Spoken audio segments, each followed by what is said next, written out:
Hello everyone, welcome to the smart IAS. तो अभी तक आपको ये पता चली गया होगा कि यूएस ने वेनेजुएला पे अटैक कर दिया है और अटैक करके उसके जो प्रेसिडेंट है, वेनेजुएला के प्रेसिडेंट को ही एक तरह से कैप्चर कर लिया। प्रेसिडेंट को भी कैप्चर कर लिया है और प्रेसिडेंट के वाइफ को भी कैप्चर कर लिया है। ठीक है, और कैप्चर करके उनको कहाँ ले गए हैं? यूएस ले गए हैं। मतलब यूएस की आर्मी ने, यूएस की नेवी ने, यूएस की जो मिलिट्री है वो वेनेजुएला के कैपिटल में गई, कैराकास जिसका नाम है, और वहां से उसके प्रेसिडेंट को उठा लिया और उठा के कहां ले आई? यूएस ले आई है। तो ये न्यूज आपको पता चल गया होगा, ये एक कंफर्म्ड न्यूज है, कोई फेक न्यूज नहीं है। खुद प्रेसिडेंट ट्रंप ने इसकी पुष्टि की है, यूएस के जो प्रेसिडेंट हैं, कि हाँ ऐसा हो चुका है। खुद वो अपने सोशल मीडिया हैंडल से इस चीज को क्या कर रहे हैं? शेयर कर रहे हैं। ये सारी चीजें ऑलरेडी हो चुकी हैं। अब ये सब देखने के बाद आपके मन में होंगे बहुत सारे सवाल कि आखिर यूएस ने ऐसा क्यों किया, है ना? क्यों वेनेजुएला के प्रेसिडेंट को कैप्चर करवाया? क्या यूएस किसी के भी प्रेसिडेंट को कैप्चर करवाएगा? करवाना चाहिए कि नहीं करवाना चाहिए? ऐसे में यूनाइटेड नेशन क्या कर रहा है? वेनेजुएला क्या कर रहा है? वेनेजुएला के लोग क्या कर रहे हैं, है ना? इंडिया क्या कर रहा है? बाकी कंट्रीज क्या कर रहे हैं? बहुत सारे सवाल आपके अंदर होंगे और मैं एक एक करके आपको सारे सवालों का आंसर देता हूं। ये पूरे टॉपिक्स को हम डिटेल में एनालिसिस करते हैं और डिटेल में समझते हैं कि आखिर यूएस ने ऐसा क्यों किया है। तो पहले हम इस चीज को समझने की कोशिश करते हैं। लास्ट ऑलमोस्ट 1.5 months अगो, या 1.5 months भी नहीं हुए, 1 महीने पहले हम बोल सकते हैं, यूएस ने अपनी नेशनल सिक्योरिटी स्ट्रैटेजी निकाली थी और यूएस ने ऐसा बोला था कि देखो, अब हम बाकी वर्ल्ड से हमें मतलब नहीं है, हमें मतलब जो है वो अमेरिका रीजन से है। North America, south America, south America और नॉर्थ अमेरिका जो रीजन है, जो अटलांटिक ओशन का रीजन है, जो इस साइड से पैसिफिक ओशन का रीजन है, हम बस इससे ज्यादा मतलब रखेंगे। बाकी वर्ल्ड में क्या हो रहा है, बहुत ज्यादा हम पॉलिटिकली उसमें नहीं घुसेंगे। तो एक तरह से यूएस अपने आप को समेट रहा था, अपने आप को कन्फाइंड कर रहा था कि देखो, हम अपने आप को कन्फाइंड कर रहे हैं, अपने रीजन में ही कन्फाइंड कर रहे हैं। जब आप मैप देखोगे तो आपको लगेगा कि यूएस के से वेनेजुएला कोई बहुत ज्यादा दूर नहीं है, यूएस के बहुत पास ही आपको क्या पड़ता है? वेनेजुएला पड़ता है। तो ये है यूएस के वेनेजुएला के प्रेसिडेंट निकोलस मदुरो और ये है उनकी वाइफ। तो इन दोनों को जनवरी 3 को कैप्चर कर लिया यूएस ने रात में। ठीक है, and large scale military operation हुआ, एयर स्ट्राइक्स भी हुआ। ठीक है, बहुत सारे प्लेन्स, बहुत सारे शिप्स, सब कुछ वहां यूएस ने यूज किया, खटाखट यूज किया और यूज करके इनको उठा ले गया। अब यूएस को कैप्चर करने के पीछे क्या रीजन था कि why they captured the president of any country? क्या उनको ऐसा करने की जरूरत थी और क्यों किया? तो सबसे बड़ा मेजर रीजन है, यूएस ऐसा बोलता है, यूएस ऐसा क्लेम करता है, यूएस ऐसा आरोप लगाता है कि ये जो वेनेजुएला के अभी के जो प्रेसिडेंट थे निकोलस मादुरो, ये निकोलस मादुरो बहुत लंबे टाइम 2013 से ये लगातार प्रेसिडेंट बने आ रहे हैं और ये प्रेसिडेंट कोई जीत के नहीं बन रहे, ये प्रेसिडेंट रिगिंग करके बन रहे हैं, ऐसा यूएस का क्लेम है। और भी बहुत सारे अलग अलग कंट्रीज का, एजेंसीज का क्लेम है, वहां की अपोजिशन पार्टीज का क्लेम है कि वहां पे डेमोक्रेसी एकदम बर्बाद हो चुकी है, ये एक अथॉरिटेटिव लीडर बन गए हैं और एक तरफ से यही ड्रग कार्टेल चला रहे हैं, ड्रग का पूरा टेररिज्म चला रहे हैं, ड्रग का नेटवर्क चला रहे हैं। यूएस वगैरह में वो सब ड्रग्स आ रहा है, यूएस की इकोनॉमी, यूएस की यूथ उससे बर्बाद हो रही है, यूएस को उससे नुकसान हो रहा है।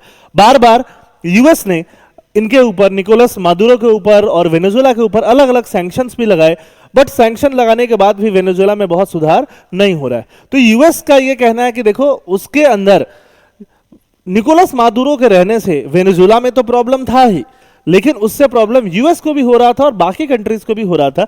इसीलिए निकोलस मादुरो को उठा लिया गया और निकोलस मादुरो कोई लेजिटिमेसी से, लेजिटिमेट मतलब जनता की एक्सेप्टेंस से जीत नहीं रहे थे। वो क्या कर रहे थे? वो ऑथोरिटेटिव हो गए थे, इलेक्शन को रिग्ड कर दे रहे थे, इलेक्शन को अपने फेवर में कर ले रहे थे। ठीक है, जो भी इलेक्शन की मशीनरी होती है, सुप्रीम कोर्ट होता है, जो भी मिलिट्री ऑफिसर्स होते हैं, हर जगह अपने ही लॉयलिस्ट बिठा दिए थे और एक वैसा ऑथोरिटेटिव टाइप का रिजीम चला रहे थे। तो हम ये सारे चीजों का डेटा के हिसाब से हम एनालिसिस करेंगे कि इनकी बातें कितनी सही हैं और कितनी सही नहीं है। देखो, एग्जाम पॉइंट ऑफ व्यू से आपको ऑपरेशन का नाम याद रखना चाहिए। ऑपरेशन का नाम रखा है यूएस ने, ऑपरेशन एब्सोल्यूट रिजॉल्व। तो ऑपरेशन का नाम आपको जरूर याद रखना है कि ऑपरेशन का नाम क्या रखा है यूएस ने? Operation absolute resolve, a major escalation in the long standing tension between Washington and Caracas. Washington is the capital of US and Caracas is the capital of Venezuela. दोनों में काफी समय से, ऐसा नहीं था कि जब से ये मादुरो साहब आए थे तब से ही, मादुरो के पहले एक हुगो साहब थे जो प्रेसिडेंट थे, वो भी काफी पहले से थे, तब से ही टेंशन चला आ रहा है। 1999 के आसपास से 1999 के आसपास से आप बोल सकते हो कि यूएस में और वेनेजुएला में टेंशन होने स्टार्ट हो गए थे, काफी पुराना टेंशन चल रहा था। ट्रम्प साहब ने एक और अनाउंसमेंट किया कि वेनेजुएला में जो भी ऑयल रिजर्व्स हैं, वो ऑयल रिजर्व को कौन कैप्चर करने वाला है, यूएस की कंपनियां आके एक्वायर करेंगी, वहां से ऑयल निकालेंगी, ऑयल को बेचेंगी, यूज करेंगी वेनेजुएला के ही इंफ्रास्ट्रक्चर डेवलपमेंट के लिए। अब पता नहीं ये ऐसा होगा कि नहीं होगा, है ना, कैप्चर तो वो कर ही लेंगी, यूज तो वो कर ही लेंगी, बट उसको वेनेजुएला के डेवलपमेंट के लिए यूज किया जाएगा कि नहीं, ये देखने वाली बात होगी। Trump also stated that American oil companies would engage Venezuela's oil industry to rebuild infrastructure and boost export। Export boost करने के लिए, इंफ्रास्ट्रक्चर को बिल्ड करने के लिए कहां पे, वेनेजुएला में इसको यूज किया जाएगा, ऐसा वो बोल रहे हैं। अब हम पूरा बात बता रहे हैं कि देखो ये जो बिल्डअप है, ये बिल्डअप यूएस का एक्विजिशन कैसे है कि वेनेजुएला गवर्नमेंट अपने यहां करप्शन कर रही है, वेनेजुएला गवर्नमेंट अपने यहां इलेक्शन रिग्ड करती है, मतलब फर्जी तरीके से कराती है, ड्रग ट्रैफिकिंग करती है ना, वेनेजुएला गवर्नमेंट जो प्रेसिडेंट निकोलस मदुरो चला रहे थे। उसके बाद बहुत सारे सैंक्शंस लगाए, लीगल इंडाइसमेंट किया गया उनके ऊपर, वेनेजुएलन लीडर को लेबल किया गया कार्टेल ऑफ द सन्स, कि यही लोग कार्टेल चला रहे हैं, ड्रग कार्टेल पूरा चला रहे हैं, ठीक है। और अभी से लगभग 2025 में ही सितंबर अक्टूबर के बाद से ये जो रीजन है ये यूएस है, यूएस के नीचे जो कंट्री है मैक्सिको है, मैक्सिको के बाद आप इन कंट्रीज को सेंट्रल अमेरिकन नेशन बोल सकते हो, सेंट्रल अमेरिकन नेशन के बाद ये साउथ अमेरिका यहां से स्टार्ट होता है, कोलंबिया, और ये रहा वेनेजुएला।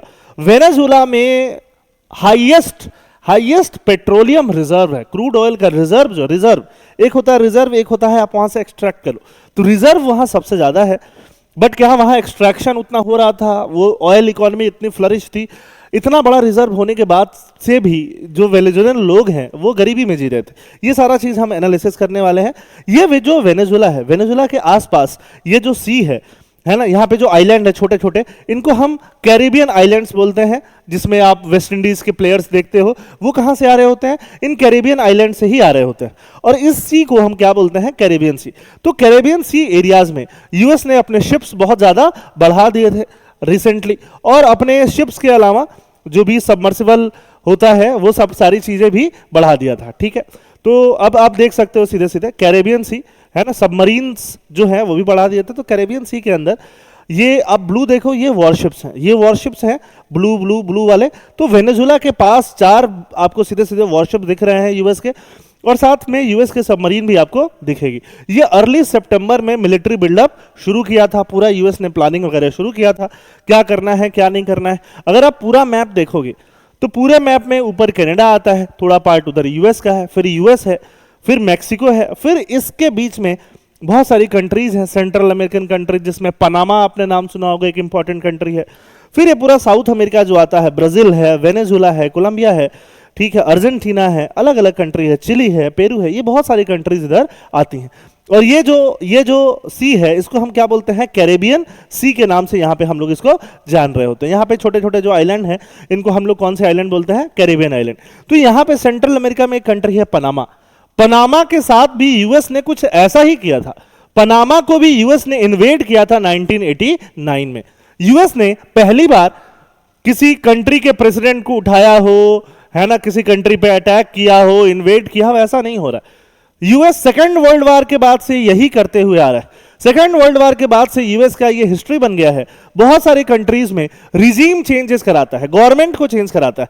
अभी भी ट्रम्प साहब ने क्या बोला कि इनको तो उठा लिया गया, अब धीरे धीरे धीरे धीरे पीसफुल गवर्नमेंट, फेवरेबल गवर्नमेंट को लेके आया जाए।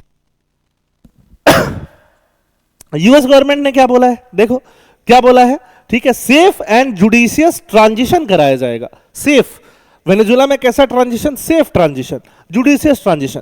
यूएस पे हमेशा ऐसा इल्जाम लगते आया है कि यूएस अलग अलग कंट्री को इन्वेड करता है, वहां पे रिजीम मतलब गवर्नमेंट को क्या करता है, चेंज करता है, पपेट गवर्नमेंट बना देता है। पपेट मतलब क्या होता है, पपेट मतलब कठपुतली, कठपुतली गवर्नमेंट बना देता है जो यूएस के इशारे पे चलती है।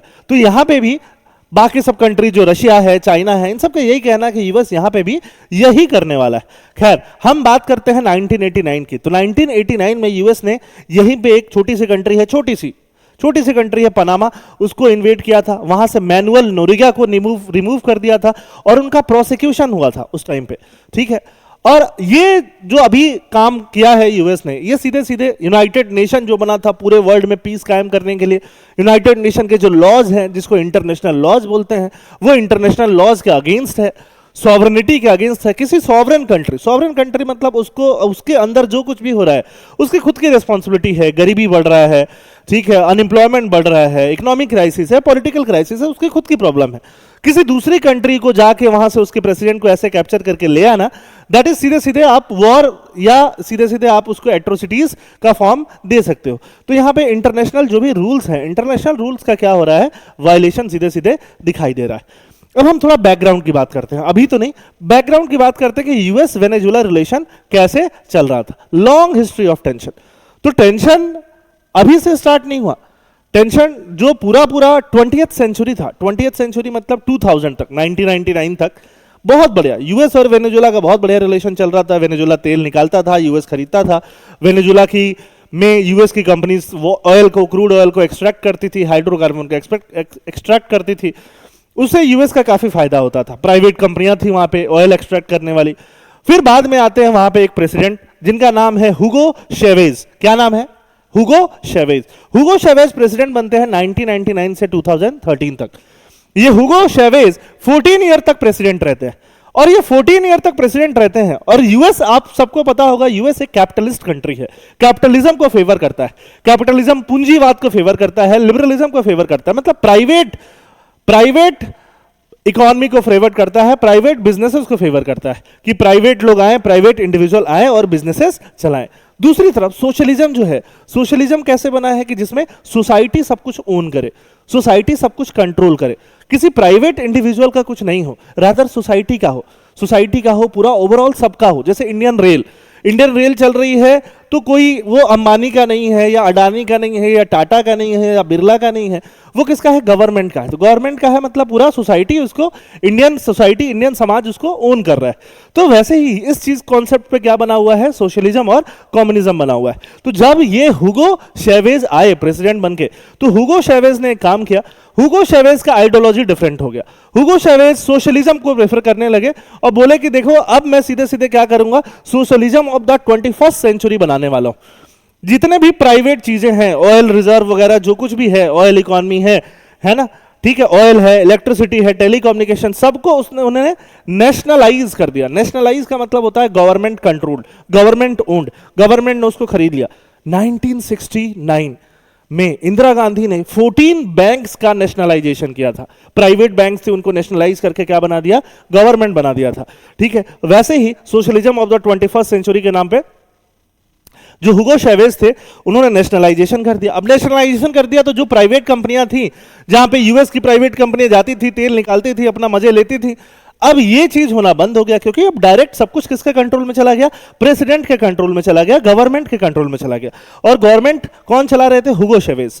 The US first impose sanction on Venezuela in the 2010। 10 साल के बाद यूएस ने उस पर क्या लगाना स्टार्ट किया? सैंक्शंस लगाना स्टार्ट किया।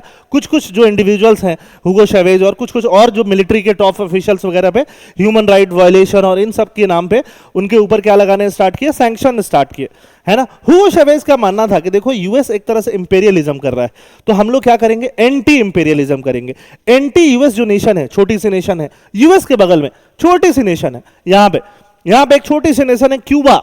क्यूबा में भी 1950s में, 1951 में यूएस ने यही करने का कोशिश किया था, रिजीम चेंज करने की कोशिश किया था। क्या रिजीम चेंज हुआ था? हुआ था।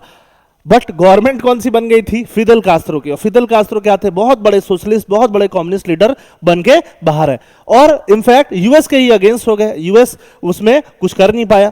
क्यूबा जो है किसके साथ मिल गया? रशिया और यूएसएसआर ग्रुप का एक तरह से वो पार्ट बन गया, ठीक है। और ये क्यूबा में 1962 में मिसाइल लाके यूएसएसआर ने रख दिया, ठीक है, न्यूक्लियर कैपेबल मिसाइल, जिससे कि एकदम ऐसा लग रहा था कि अब 1962 में एक वापस से न्यूक्लियर वॉर शुरू हो जाएगा।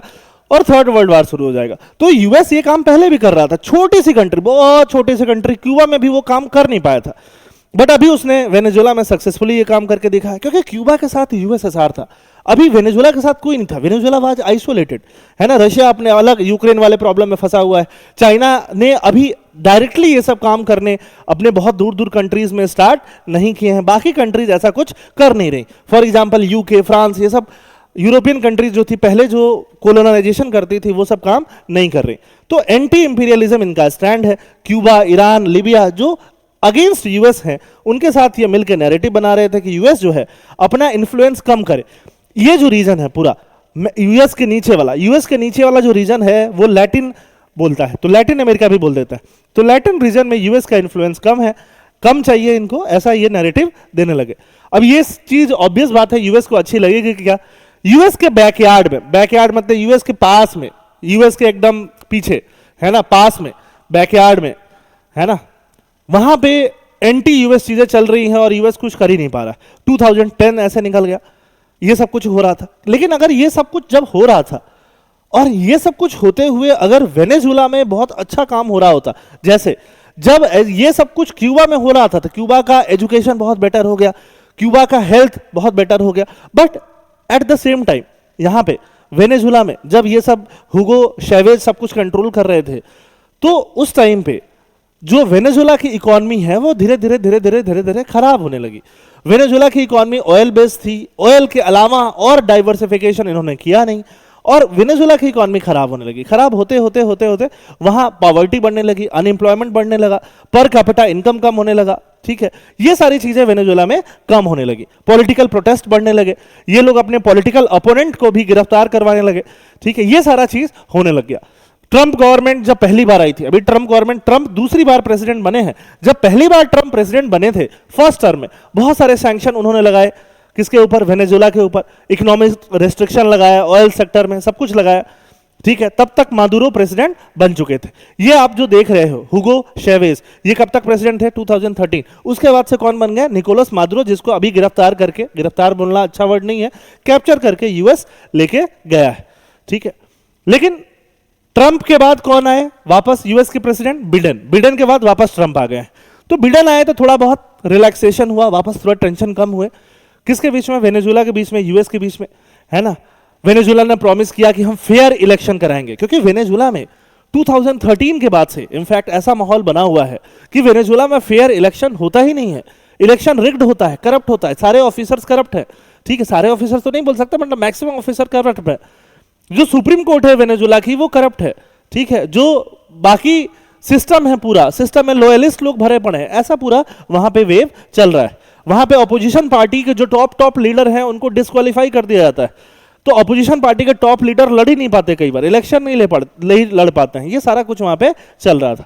By 2025, the US imposed sanctions on Venezuela oil firm, tanker and regime associates amid allegation of drug trafficking and undermining democratic process।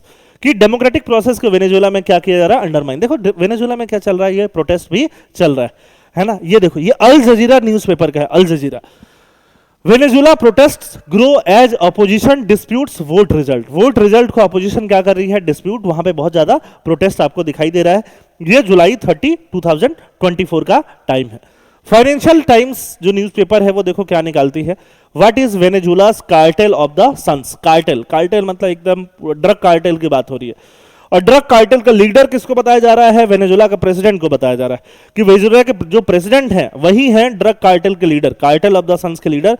और इनको पकड़ने पे देखो इतना यूएस डॉलर क्या मिलेगा, इनाम मिलेगा, साथ साथ में इन पे भी इनाम, रिवॉर्ड वगैरह यूएस गवर्नमेंट ये सब देने लग गई, ठीक है। बीच में क्या होता है, बीच में ये खबर आपने सब देखा होगा कि जब इंडिया और पाकिस्तान का ऑपरेशन सिंदूर चल रहा था उस टाइम पे, है ना, बाद में ट्रंप ने क्लेम करना स्टार्ट किया कि हमने क्या किया, वॉर रुकवा दिया, ठीक है, न्यूक्लियर वॉर रुकवा दिया। और ट्रंप डिमांड करने लगे कि मुझे मिले Nobel peace prize, Nobel peace prize मांगते रहे, सब किसी से मंगवाते रहे कि मेरे लिए बैटिंग करो। नोबेल पीस प्राइज उनको नहीं मिला, किसको मिला, इनको मिला, ये मोहतरमा को मिला।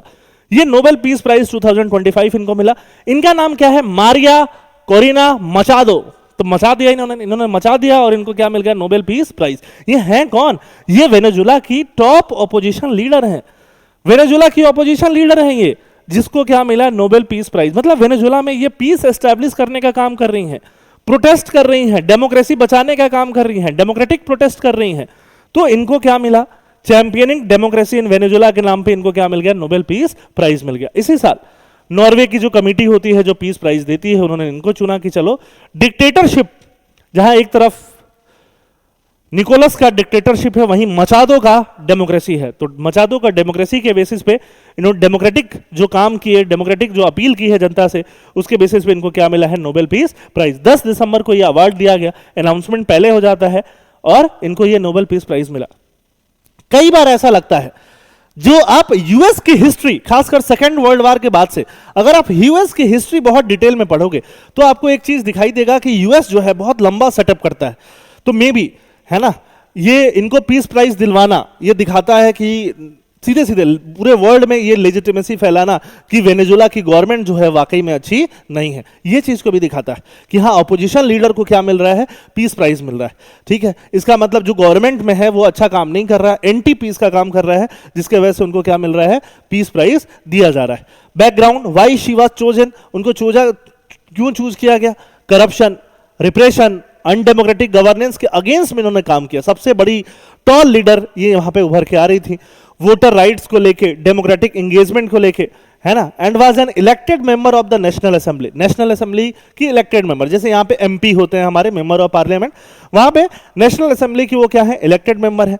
2023-24 में उनको लीगली बार्ड कर दिया गया, मतलब रोक दिया गया, लीगली रोक दिया गया कि वो प्रेसिडेंट के लिए खड़ा नहीं हो सकती हैं। फॉर एग्जाम्पल, यहां इंडिया में लॉ, ऐसा कुछ लॉ सीधे सीधे राहुल गांधी को मना कर दे कि आप अगला इलेक्शन नहीं लड़ सकते हैं, है ना, सीधे आप प्राइम मिनिस्टर नहीं बन सकते, उनके लिए इनएलिजिबल बता दिया जाए लॉ से। तो वैसा ही कुछ काम किसके लिए हुआ? इनके लिए हुआ 2023-24 में। तो ठीक है, ये नहीं लड़ी सीधे सीधे। Machado campaign emphasised peaceful resistance, democratic reform and reunifying a population fractured by crisis. ये पॉपुलेशन जो क्राइसिस से फ्रैक्चर्ड है उसको रीयूनिफाई करने की बात ये करने लग गई। तो देखो, एक बात तो साफ है कि वेनेजुला में क्राइसिस तो है, और क्राइसिस अभी से नहीं है, दसों साल से वेनेजुला में क्राइसिस चल रहा है। इकोनॉमिक क्राइसिस एकदम दबा के चल रहा है। अब वो क्राइसिस का वजह यूएस है ना, उसके भी चांसेस हैं, और या क्राइसिस होने की वजह से यूएस ने अटैक किया है और यूएस खुद उसका विक्टिम है, उसके भी चांसेस हैं। बट अभी तक जो हिस्ट्री बताती है, यूएस की हिस्ट्री यही बताती है कि यूएस जो है हमेशा हमेशा अभी तक यूएस जो है खुद ही वजह रहता है किसी भी कंट्री में क्राइसिस का, है ना। अब इंडिया के आसपास की कंट्री देखो, इंडिया में भी एसआईआर है ना, कि एसआईआर गलत है, वोट चोरी हो रहा है, ये सब नैरेटिव, जो वेनेजुला वाले नैरेटिव ही कहां लग रहे हैं? इंडिया में लग रहे हैं। आप देख लो, नेपाल देख लो, बांग्लादेश देख लो, म्यांमार देख लो, श्रीलंका देख लो, हर जगह ऐसे ही नैरेटिव्स चल रहे हैं। ठीक है, क्या वो सब यूएस करा रहा है? पता नहीं। How Venezuela evolved into an authoritarian regime, Venezuela एक ऑथोरिटेरियन रिजीम कैसे बना? धीरे धीरे, जैसे ही हुगो साहब जब प्रेसिडेंट बने थे, धीरे धीरे उन्होंने सब कुछ कंट्रोल करना शुरू किया। ठीक है, इलेक्शन वगैरह को इरोड करना शुरू किया और धीरे धीरे कंट्रोल बढ़ा के क्या हो गए? ऑथोरिटेटिव होते गए। अगर हम पॉलिटिकल प्रिजनर्स की बात करें, देखो ये मादुरो साहब के टाइम की बात कर रहे हैं हम लोग, जब निकोलस मादुरो साहब प्रेसिडेंट बने 2014 में 81 पॉलिटिकल प्रिजनर्स थे, और धीरे धीरे ये पॉलिटिकल प्रिजनर्स जैसे वो बने, वो पॉलिटिकल प्रिजनर्स बढ़ते गए, और पॉलिटिकल प्रिजनर्स 2019 में कितने हो गए थे? 388 पॉलिटिकल प्रिजनर्स, जो पॉलिटिक्स के प्रिजनर्स हैं। फॉर एग्जांपल, अगर इंडिया में राहुल गांधी, प्रियंका गांधी, सोनिया गांधी, है ना, कोई भी अपोजिशन लीडर्स, वो अगर जेल जाता है तो हम उसको क्या बोलेंगे? पॉलिटिकल प्रिजनर्स बोलेंगे। तो पॉलिटिकल प्रिजनर्स बढ़ने लगा, बढ़ते बढ़ते 388 हो गया। अभी भी ये संख्या जो है 300 के आसपास है, 300 के आसपास पॉलिटिकल प्रिजनर। जो 80 था पहले, है ना, हुगो के टाइम पे, वो बढ़ के 300 के आसपास हो गया, और हुगो के टाइम पे भी 80 से बढ़ा था।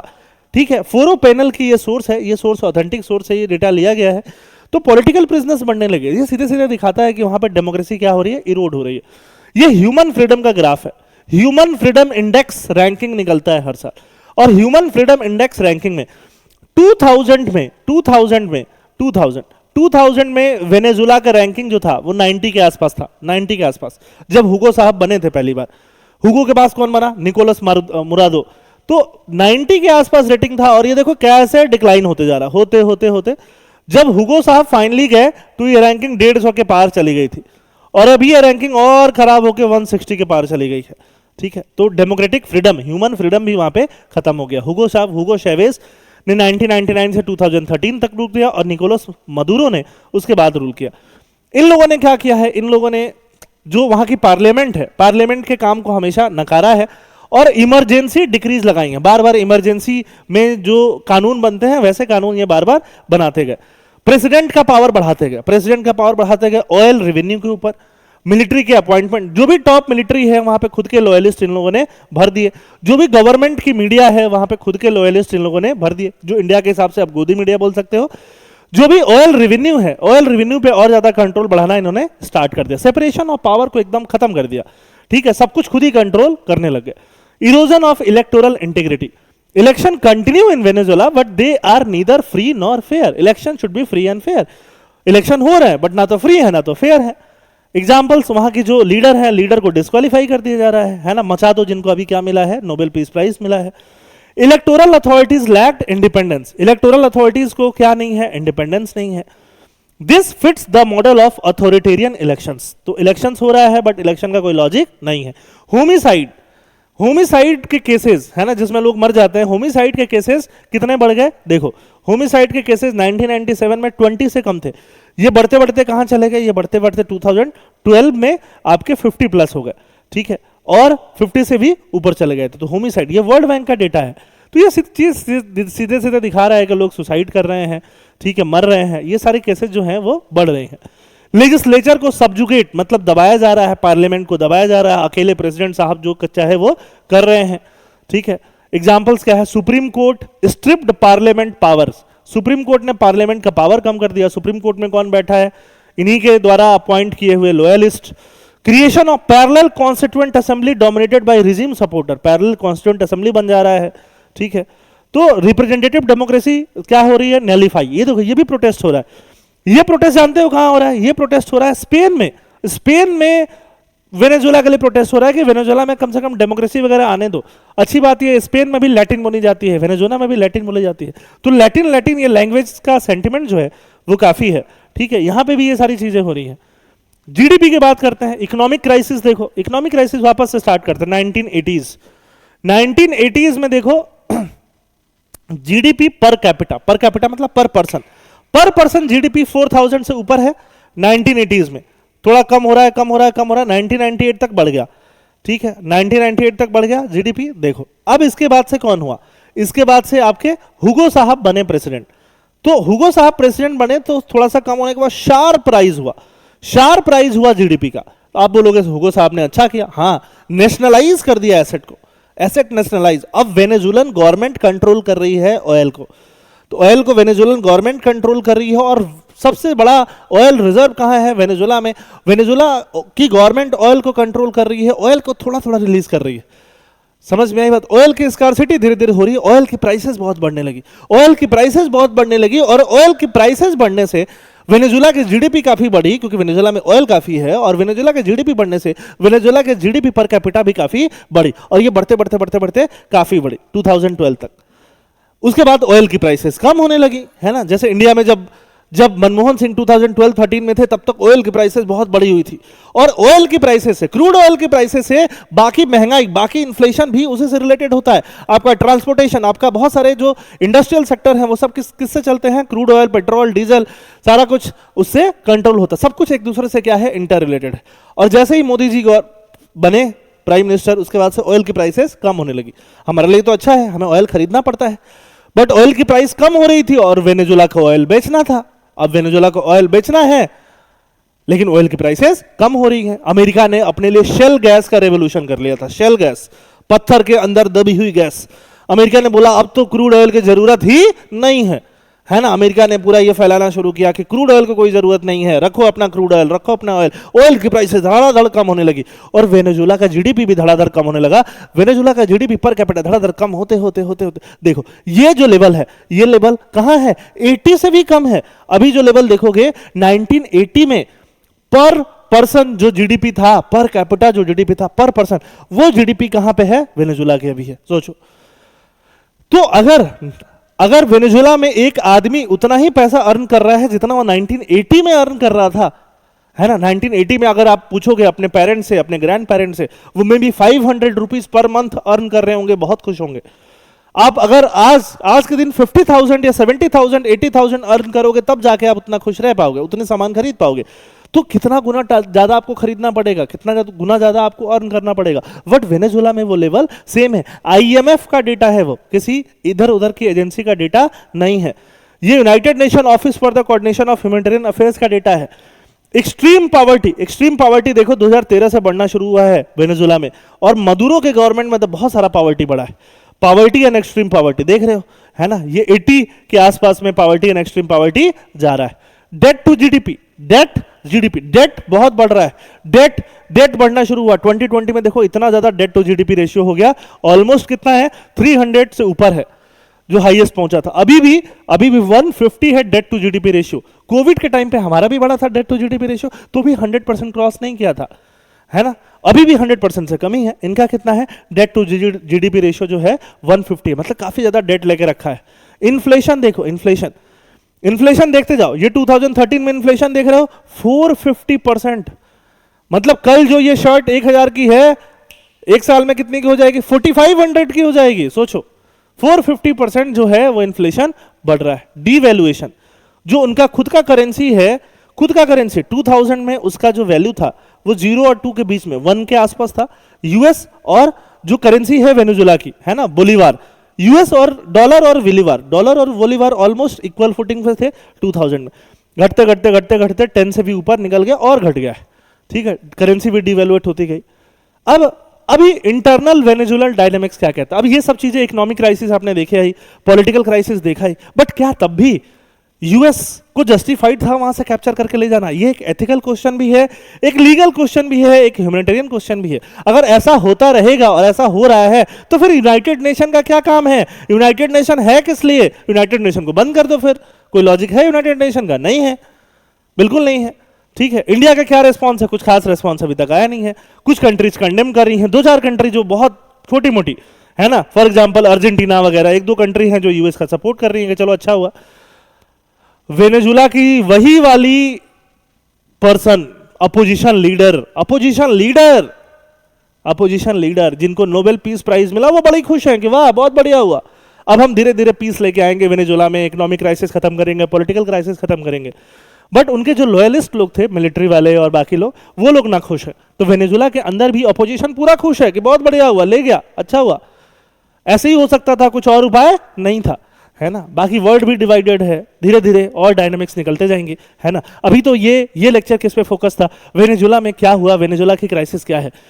अभी मैं आपको बताऊंगा कि यूएस की हिस्ट्री, यूएस ने 1945 के बाद से, सेकेंड वर्ल्ड वॉर के बाद से कितने कंट्रीज में रिजीम चेंजेस कराए हैं और उसका क्या इफेक्ट हुआ है। आगे आने वाले लेक्चर में मैं आपको वो पूरा टॉपिक भी कराऊंगा। और धीरे धीरे हम बहुत सारे जो इंटरनेशनल ऑर्गेनाइजेशंस होते हैं, for example UN, league of Nations, है ना, ब्रेटन वुड ऑर्गेनाइजेशन, आईएमएफ, ठीक है, जो ब्रेटन वुड ऑर्गेनाइजेशन का पार्ट है, बहुत सारे जो ब्रिक्स वगैरह, बहुत सारे जो आप ऑर्गेनाइजेशंस के नाम सुनते हो, वो क्यों बने, उनके बनने के पीछे पर्पस क्या था, उनका रैशनले क्या था, क्या वो काम सही कर रहे हैं कि नहीं कर रहे हैं, ये पूरा हम आगे आने वाले एक सीरीज के तहत हम इसको एनालिसिस करने वाले हैं। तो आई होप ये जो पूरा वेनेजुएला का डायनामिक्स है ये आपको अभी समझ में आ गया होगा। ठीक है, थैंक यू एवरीवन वीडियो यहां तक देखने के लिए। इससे आपको एग्जाम्स अगर आप दे रहे हो तो एग्जाम्स में भी काफी हेल्प मिलेगी, नहीं दे रहे हो आपके जनरल नॉलेज के लिए भी this topic was very very crucial. ठीक है, तो आई होप मैंने आपके बहुत सारे क्वेश्चंस को आंसर किया होगा जो आपको इस टॉपिक से रिलेटेड हुआ होगा जब भी आप ये न्यूज देखा होगा आपने। ठीक है, चलिए चलता है, थैंक यू, जय हिंद।